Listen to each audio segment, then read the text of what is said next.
যারা পড়াশোনা আর রিসার্চ নিয়ে প্যারায় আছেন, আজকের ভিডিওটা হচ্ছে তাদের জন্য। তো আজকের ভিডিওটা কিসের উপরে? আজকের ভিডিওটা হচ্ছে আমার কাছে মনে হয় the most underrated AI tool Google এর নোটবুক এলিমেন্ট এটার উপরে।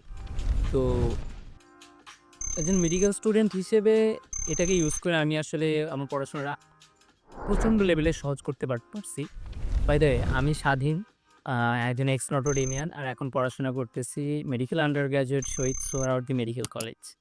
যারা জানেন না তাদের জন্য যে Google নোটবুক এলএমটা কি? এটা আসলে Google এর একটা এআই টুল। তো সবাই এখন বলবে যে, আবার একটা এআই টুল। আম এটা কি সবচেয়ে পাওয়ারফুল এআই টুল বা সবচেয়ে দ্রুত কাজ করতে পারে? কোনটাই না। এটা হচ্ছে আমার কাছে মনে হয় সবচেয়ে স্টুডেন্ট ফ্রেন্ডলি। আম তাহলে কিভাবে কি? এটা হচ্ছে ২ টা ভার্সন আছে। একটা হচ্ছে অ্যাপ ভার্সন যেটা হচ্ছে মোবাইলে এপ্লাই করতে পারবেন। প্লে স্টোরে পাওয়া যায়। Google এর নোটবুক এলএম লিখে সার্চ দিলে এটা চলে আসে। আরেকটা হচ্ছে ডেস্কটপের বা ওয়েবসাইট বেসড। তো যেহেতু বেশিরভাগ মানুষ হচ্ছে মোবাইলই ইউজ করবে, তো আমি হচ্ছে মোবাইলের ভার্সনটা নিয়ে কথা বলি। তো আপনি যখন প্লে স্টোর থেকে এটা ডাউনলোড করলেন, ইনস্টল করলেন। এরপর হচ্ছে ভিতরে গেলে আপনি দেখবেন ইউজার ইন্টারফেসে নিচে সবার আগে উঠে আসবে যে ক্রিয়েট এ যখন ক্লিক করবেন দেখবেন আপনাকে ৪ টা অপশন দিচ্ছে ওরা। অপশনগুলো হচ্ছে একটা হচ্ছে পিডিএফ, YouTube, ওয়েব আর হচ্ছে টেক্সট। তো এগুলো আসলে কি? এগুলো হচ্ছে আসলে ও ৪ টা ৪ ভাবে হচ্ছে আপনার থেকে ও ইনপুট নিবে। মানে আপনি হচ্ছে এখানে ইনপুট দিতে পারবেন যেকোনো একটা পিডিএফ ফাইল বা YouTube এর ভিডিও বা হচ্ছে টেক্সট বা হচ্ছে ওয়েবসাইট যেকোনো ওয়েবসাইটকে আপনি হচ্ছে করতে পারবেন বা টেক্সট কপি করে হচ্ছে এখানে ইনপুট হিসেবে দিতে পারবেন। কেন ইনপুট হিসেবে দিবেন? আচ্ছা, কারণ হচ্ছে যখন আপনি ওকে কোনো কিছু জিজ্ঞাসা করবেন বা আস্ক করবেন তখন হচ্ছে ও ওইটাকে বা আপনার সেই ইনপুটটাকে হচ্ছে সোর্স হিসেবে ইউজ করবে। যেমন আমরা যখন হচ্ছে Google এ কোনো কিছু সার্চ করি তখন হচ্ছে কি হয়? তখন হচ্ছে পুরা ইন্টারনেটটা থেকে হচ্ছে তথ্য খুঁজে নিয়ে এসে আমাদের কাছে হচ্ছে ওরা Google বা হচ্ছে অন্যান্য এআই টুল গুলো হচ্ছে দেয়। তো কিন্তু ওইখানে হচ্ছে আপনি যেই সোর্সটা শুধুমাত্র দিবেন বা আপনি যেই জিনিসটাকে ইনপুট দিবেন, শুধুমাত্র ওইটুকু জিনিসের মধ্যে হচ্ছে আম সেই তথ্যটাই খুঁজবে। এখন যদি সে পায় তাহলে সে অ্যান্সার করবে। আর যদি সে না পায় তাহলে সে অ্যান্সার করতে পারবে না। এখন বলতে পারেন যে আচ্ছা স্পেসিফিক অ্যান্সার কেন দরকার বা শুধু ওই সোর্স থেকে অ্যান্সার কেন দরকার? আ স সম্পূর্ণ ওয়েবসাইট থেকে অ্যান্সার করলে এটা ভালো না? আচ্ছা এটার উদাহরণটা হচ্ছে আমি সবচেয়ে ভালো দিতে পারবো একজন মেডিকেল স্টুডেন্ট হিসেবে। মেডিকেলের ক্ষেত্রে আমাদের ক্ষেত্রে যেটা দেখা যায় যে আম আ আমাদের বিভিন্ন টেক্সট বই আছে মেডিকেলের। আর হচ্ছে গাইডও আছে। তো গাইডটা হচ্ছে পড়া সহজ। আ এটা তুলনামূলক কম পড়া থাকে আর প্রস্তুতিটা সহজেই নেওয়া যায় এটা দিয়ে। তো কিন্তু গাইডে একটা সমস্যা হচ্ছে এখানে আবার কিছু ভুলও থাকে। তো যখন হচ্ছে আপনি ম্যামের সামনে বসবেন বা আমরা যখন ম্যামের সামনে বসি, ভাইভাতে ম্যাম যখন কোয়েশ্চেন করে, তখন যদি উল্টাপাল্টা কোনো অ্যান্সার হয়, তখন ম্যাম জিজ্ঞেস করে যে, "এটা কোন বই থেকে নিছো? বা কোন বই থেকে তুমি পড়ে সেটা আমাকে বলতেছো?" তো তখন আসলে একটা ধরা খেয়ে যাওয়া একটা চান্স হয়ে যায়। আম তো আমি যেটা করি সেটা হচ্ছে আম যেমন আমাদের একটা বই আছে যেটা হচ্ছে নিউরো অ্যানাটমি। এটা হচ্ছে স্নেলস নিউরো অ্যানাটমি বলা হয়। এটা হচ্ছে আম ৩০০ এমবির মতো I গেস একটা পিডিএফ। আ তো আমি যেটা এখানে ইউজ করতে পারবো প্রায় ৫৫৫ পেজের একটা বই। তো আমি এখানে পিডিএফ হিসেবে নোটবুক এলিমে হচ্ছে এই নিউরো অ্যানাটমিটার ইনপুট দিতে পারবো। আচ্ছা। তো দেওয়ার পরে কি হবে? দেওয়ার পরে হচ্ছে যখন এটা আপলোড হতে কিছু টাইম নিবে ওইখানে। তো টাইম নেওয়ার পরে হচ্ছে যখন আপলোড হয়ে যাবে তখন হচ্ছে নোটবুক এলএম একটা আম নতুন একটা হচ্ছে সাইট বা নতুন একটা নোট বলা হয় আরকি ওই অ্যাপ অনুযায়ী। একটা সোর্স হিসেবে একটা নতুন নোট খুলবে আপনি বলতে পারেন। তো এই নোটবুক এলএম এরপরে আপনি যখন ওই নোটের মধ্যে ঢুকবেন, এই ইন্টারফেসের নিচে দেখবেন হচ্ছে ৩ টা অপশন থাকে। একদম ডানে থাকে হচ্ছে আপনার সোর্স, মাঝখানে থাকবে হচ্ছে চ্যাট এবং সবচেয়ে বামে দেখবেন আপনার থাকবে হচ্ছে স্টুডিও। তো চ্যাট অপশনটাতে দেখবেন আপনাকে হচ্ছে একটা পার্ট থাকবে আস্ক করতে বলতেছে। তো নোটবুক এরম যেই কাজটা করে সে হচ্ছে ওই সম্পূর্ণ পিডিএফটা হচ্ছে রিড করে। রিড করে হচ্ছে ওইটার একটা সামারি তৈরি করে ওখানে লিখে দেয়। তো ওটা আসলে বেশি কাজের না। যেই জিনিসটা কাজের সেটা হচ্ছে ওই আস্ক লেখা জায়গাটাতে আপনি আপনার আ যেকোনো কোয়েশ্চেন আস্ক করতে পারেন। ওই কোয়েশ্চেনের অ্যান্সারটা হচ্ছে নোটবুক এলএম আপনি যেই সোর্সটা দিছেন, ওই সোর্সটার মধ্যে হচ্ছে খুঁজবে। তো সে খুঁজে যদি পায় তাহলে সে অ্যান্সার করবে। আর খুঁজে যদি না পায় তাহলে সে বলবে যে এখানে হচ্ছে ছিল না অ্যান্সারটা। তো আমি যেটা করি সেটা হচ্ছে ভাইবার আগে ম্যামদের কিছু কমন কোয়েশ্চেন থাকে যেগুলো হচ্ছে ম্যামরা ভাইবার সময় করে। তো আমি ওই কোয়েশ্চেন গুলো হচ্ছে নোটবুক এলএম থেকে যেই বই থেকে মানে আমাদের স্ট্যান্ডার্ড যে বই, ওই বইটা যেমন এই যে স্নেলের নিউরো অ্যানাটমি এটার থেকে হচ্ছে এখানে আস্ক করে হচ্ছে আমি কোয়েশ্চেন এর অ্যান্সার গুলো নেই। এখন এটাতে লাভটা কি? এটাতে লাভটা হচ্ছে কোয়েশ্চেন এর অ্যান্সার গুলো যেহেতু শুধুমাত্র এই সোর্স ইউস করেই হচ্ছে অ্যান্সারটা আসতেছে। তো আমার যেটা সুবিধা হয় সেটা হচ্ছে আমি অ্যান্সার ম্যাম যখনই আস্ক করে যে আম কোথা থেকে রেফারেন্স কি? এই আ তথ্যটা তুমি কোত্থেকে জানছো? তো আমি বলে দেই যে হচ্ছে এটা এই বই থেকে। কারণ এই সোর্সটা ছাড়া নোটবুকে লেন তো কোনো কিছু অ্যান্সার করতে পারে না আমাকে। আর তো এইভাবে হচ্ছে আমি ম্যাট্রিক্স স্কেপ করি বলা যায়। তো এখন 2nd কথা কিন্তু এইটা আসলে নোটবুক এলএম এর সবচেয়ে জোস ব্যাপারটা না। সবচেয়ে জোস ব্যাপারটা একটু পরেই বলি।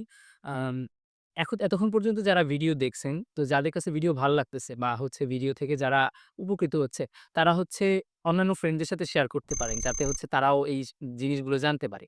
আর লাইক করতে পারেন ভালো লাগলে। আর হচ্ছে পরের ভিডিও কোন টপিকে হবে বা এই ধরনের কোনো কথা বা কোনো সাজেশন যদি থাকে তাহলে হচ্ছে কমেন্ট করতে পারেন। আমার জন্য সুবিধা হবে।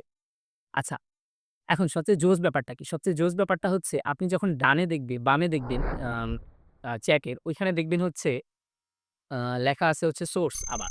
তো ওইখানে চাপ দিলে আপনি এখানে আরো কিছু সোর্স এড করতে পারেন। যেমন আমি চাইলেই হচ্ছে এখানে নিউরো অ্যানাটমি অন্য কোনো রাইটারের নিউরো অ্যানাটমি বই করে দিতে পারি। তার মানে হচ্ছে তখন এই ২ টা জিনিস হচ্ছে একসাথে সোর্স হিসেবে কাজ করবে। তো এভাবে আপনারা হচ্ছে সুবিধা নিতে পারবেন। আর একদম ডানে যেই জিনিসটা থাকে সেটা হচ্ছে স্টুডিও। স্টুডিওর ক্ষেত্রে হচ্ছে এটা কি? স্টুডিওতে যখন যাবেন তখন এখানে দেখবেন হচ্ছে একটা অপশন থাকবে যেটাতে ক্লিক করে আপনি এই সোর্সটার উপরে একটা পডকাস্ট ক্রিয়েট করতে পারবেন। যেখানে ২ জন হচ্ছে একজন আরেকজনের সাথে কথা বলতেছে। তো পডকাস্ট ক্রিয়েট করার ক্ষেত্রে আপনি যখন পডকাস্ট ক্রিয়েট করবেন, যেমন আমি যদি নিউরো অ্যানাটমি সম্পূর্ণ প্রায় ৫৫৫ পেজের একটা বই, এটা হচ্ছে আ পডকাস্ট তৈরি করব, তখন আমি দেখব যে ২০ মিনিট ২২ মিনিটের একটা পডকাস্ট তৈরি হচ্ছে। তখন সবাই বলতে পারে, "কি ব্যাপার? এতগুলো তথ্য এত অল্প সময়ে কিভাবে?" তো এখানে একটা ক্যাচ আছে যে না, এতগুলো তথ্য হচ্ছে ও দিচ্ছে না। তো এটা হচ্ছে যেটা করতেছে আপনার আম আ সামারি করে দিচ্ছে আরকি। অর্থাৎ এত বড় বইটাকে হচ্ছে সে একটা সামারি তৈরি করে তার ওই সামারিটার একটা পডকাস্ট তৈরি করে দিচ্ছে। আর অপোজিট উপরে দেখবেন হচ্ছে একদম কর্নারে হচ্ছে ২ টা অপশন থাকে যে ডাউনলোড আর ডিলিট। তো আপনি চাইলে এটাকে ডাউনলোডও করতে পারেন। জিনিসটাকে ডিলিটও করে দিতে পারেন যদি আপনার পছন্দ না হয়। কিন্তু সবচেয়ে অসাধারণ যে জিনিসটা সেটা হচ্ছে এর নিচে দেখবেন ওখানে লেখা আছে বিটা ইন্টারেক্টিভ মোড। আচ্ছা, বিটা ইন্টারেক্টিভ মোডটা কি? এটাতে ক্লিক করে পডকাস্ট চলাকালীন অবস্থায় আপনি ওই পডকাস্টে হচ্ছে অংশগ্রহণ করতে পারবেন। আপনি যেকোনো কোয়েশ্চেন আস্ক করতে পারবেন। আপনি বলতে পারবেন হচ্ছে আপনি ধরেন কোনো কিছু আস্ক করলে সেটার অ্যান্সার আসবে। সেটা আপনি বুঝলেন না। তখন আপনি বলতে পারবেন যে আ এ সিম্পলিফাই করে এক্সপ্লেইন করার জন্য। তখন সে বা নোটবুক এলএম আরো সিম্পলিফাই করে আপনাকে বুঝিয়ে দিতে পারবে। যেটা টোটালি ইনসেইন একটা ব্যাপার। আর হচ্ছে আ আপনি চাইলে এটা যেহেতু বিটা মোড এই কারণে সম্ভবত হচ্ছে ও সামারিটাকে ইউজ করতেছে। এত বড় ফুল একটা পিডিএফ কে হচ্ছে সে পডকাস্ট কনভার্ট করছে না। আচ্ছা, আমি একটা এক্সাম্পল দেখাইতে পারি। Welcome to the deep dive. Today, we're embarking on a really fascinating journey into the human nervous system. It's an incredible topic. Absolutely. And we're armed with a pretty rich source excerpts from Snell's Clinical Neuroanatomy, the 8th edition from 2019. The classic text. Right. And our mission today, well, it's to distill the core insights from this, let's face it, incredibly detailed material. We want to give you a powerful shortcut to really understand the command center of everything you do, think, and feel. That's exactly it. We're not just going to, oh, our listeners got something to share. Let's hear it. Guys, could you tell me the difference between Schwann cells and oligodendrocyte? Because I know that both are glial cells. Then what is the core difference between them?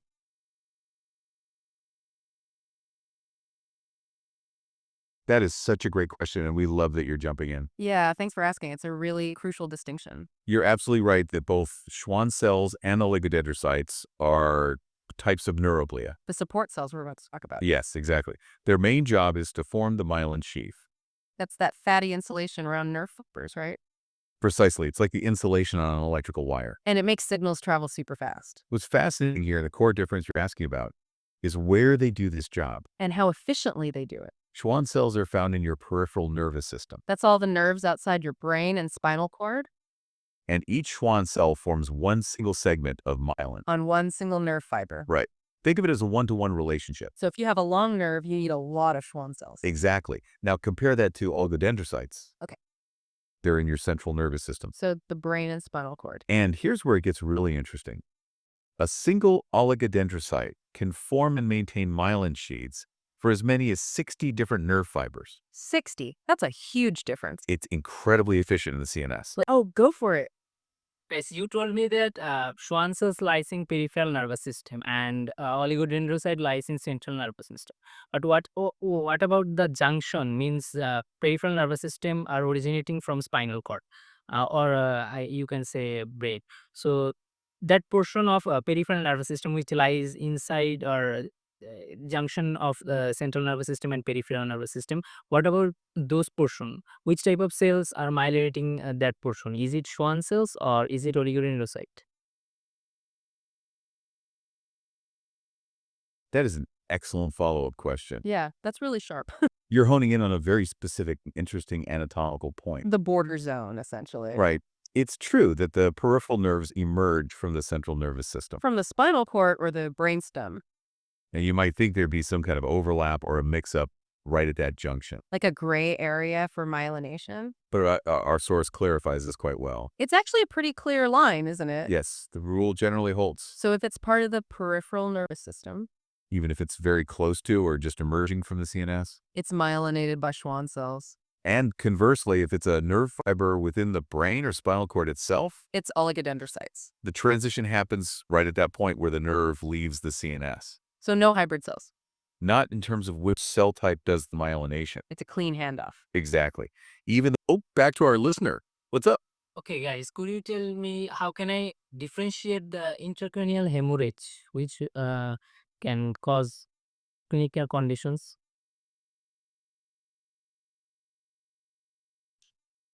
That is an absolutely fantastic question. And honestly, it's one of the most clinically relevant things to understand about brain trauma. Yeah, that's exactly where the rubber meets the road with this stuff. Our source, Snell's Clinical Neuroanatomy, breaks down 4 main types of intracranial hemorrhage. So bleeding inside the skull. Exactly. And knowing the differences can literally save lives because each has distinct causes and symptoms. Location, right. Precisely. Let's start with epidural hemorrhage. This one sounds pretty dramatic. It often results from a blow to the side of the head, even a minor one, that fractures the skull. And tears an artery, usually the middle meningeal. Right, because it's arterial bleeding, it's often rapid. So quick buildup of blood between the skull and the dura mater. This creates a lens-shaped clot on a CT scan. And it causes rapid pressure on the brain. What's characteristic is that patients might initially lose consciousness, Then regain it for a period. but then rapidly deteriorate and lose consciousness again as the clot expands. That's a classic sign, that lucid interval. Absolutely, it's a neurosurgical emergency needing immediate action. Okay, so rapid, lens-shaped, and that regain, then lose consciousness pattern. Got it. Then there's subdural hemorrhage. This one's different, isn't it? Yes, this typically results from carrying of veins, often superior cerebral veins. Veins are lower pressure, so it's usually slower. Exactly. It's often due to excessive brain movement within the skull. Like a blow to the front or back of the head. It's an accumulation of blood between the dura and the arachnoid mater. And because it's venous, it can be acute or even chronic, In chronic cases, the blood can slowly accumulate over weeks or months, causing more gradual symptoms. like headaches. তো এইখানে হচ্ছে আমি যেটা source হিসেবে use করছিলাম এটা হচ্ছে আমাদের বই যেটা হচ্ছে স্নেলের নিউরো অ্যানাটমি হিসেবে বলা হয়।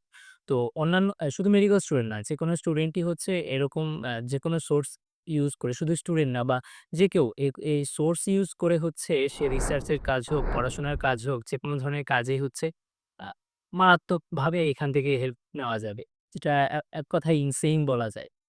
আর সোর্স হিসেবে কিন্তু শুধুমাত্র আমরা পিডিএফ না, আরো কিন্তু কিছু দিতে পারি। আমরা ওই যেকোনো ওয়েবসাইট দিতে পারি, আমরা টেক্সট কপি করে দিতে পারি। এমনকি আমরা ওই ইউটিউবের যেকোনো ভিডিও দিতে পারি, যেখান থেকে হচ্ছে ওইটাকেই সোর্স হিসেবে নিয়ে শুধুমাত্র ওইটুকু থেকেই অ্যান্সার করবে। তো এই ছিল আজকের ভিডিও এতটুকুই। আর পরের ভিডিও আসা পর্যন্ত পিস।